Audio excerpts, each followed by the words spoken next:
warahmatullahi wabarakatuh. Saya Juwita Safitri dari Lokal Komunikasi Public Relation 5A.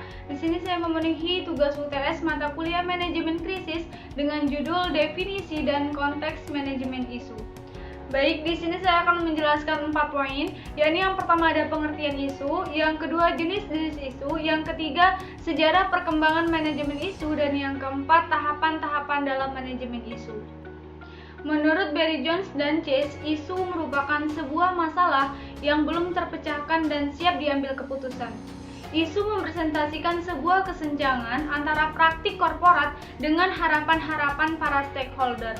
Jadi, dari definisi tersebut dapat diambil kesimpulan bahwa isu merupakan suatu hal yang terjadi baik itu di dalam maupun di luar organisasi yang apabila jika tidak ditangani dengan baik dapat memberikan dampak negatif terhadap organisasi maupun sebuah instansi dan dapat berlanjut ke tahap krisis.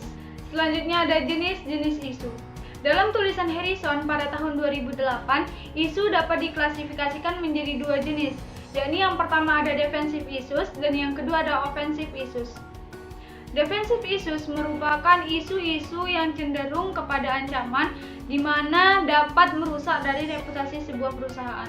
Sedangkan yang kedua ada offensive issues. Offensive issues ini merupakan kebalikan dari defensive issues, yakni di mana isu-isu yang lebih cenderung dapat dijadikan peluang untuk meningkatkan reputasi dari sebuah perusahaan. Sedangkan secara umum isu diklasifikasikan menjadi beberapa jenis seperti isu fakta, isu kebijakan, isu nilai, dan lain sebagainya. Selanjutnya ialah sejarah perkembangan manajemen isu. Sebelum mengetahui sejarah perkembangan manajemen isu, terlebih dahulu kita harus mengetahui definisi dari manajemen isu.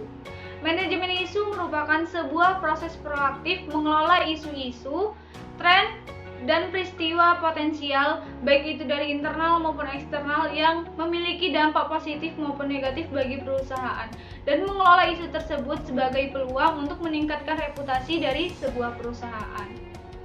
Nah, adapun sejarah historinya yakni pada tahun 1975 manajemen isu ini dikenal sebagai manajemen isu publik, di mana pada tahun tersebut sudah mulai dibahas dalam diskusi dan seminar dan juga tulisan di dalam jurnal-jurnal public relation.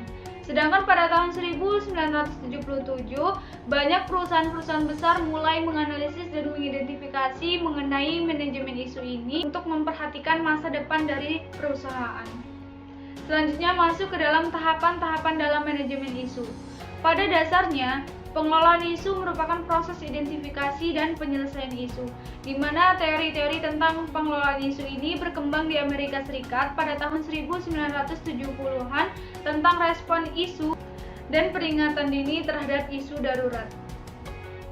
Dalam mengelola isu perlu diperhatikan beberapa tahapan, yakni yang pertama ada analisis situasi, dapat menggunakan dengan 3 metode, yakni yang pertama ada metode SWOT, metode PESTEL, dan model Porter. Nah, metode SWOT ini terdiri dari 4, yakni yang pertama ada strength, kekuatan, weakness, kelemahan, opportunity, peluang, dan yang terakhir ada threat, yakni ancaman. Model PESTEL itu sendiri terdiri dari politik, ekonomi, sosial, teknologi, dan legal.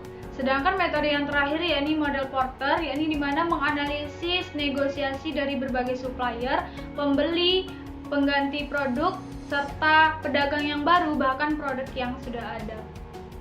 Nah, setelah semua analisis situasi terkumpulkan, barulah praktisi PR ini membuat isu sunburst diagram, di mana diagram ini berguna untuk memetakan semua keseluruhan isu baik itu dari lingkungan, sosial, legal, dan sebagainya. Setelah itu, PR baru membuat isu on paper, yakni prediksi kerugian jika isu tidak dapat terselesaikan.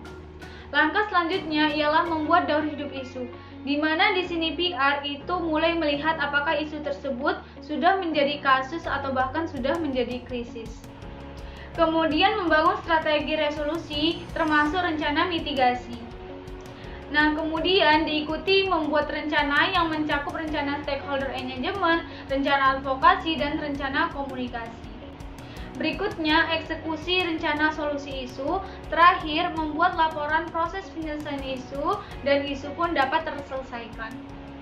Nah, sekian yang dapat saya sampaikan mengenai definisi dan konteks manajemen isu. Mohon maaf apabila terdapat kekurangan dan kesalahan dalam penyampaian. Saya akhiri, wassalamualaikum warahmatullahi wabarakatuh.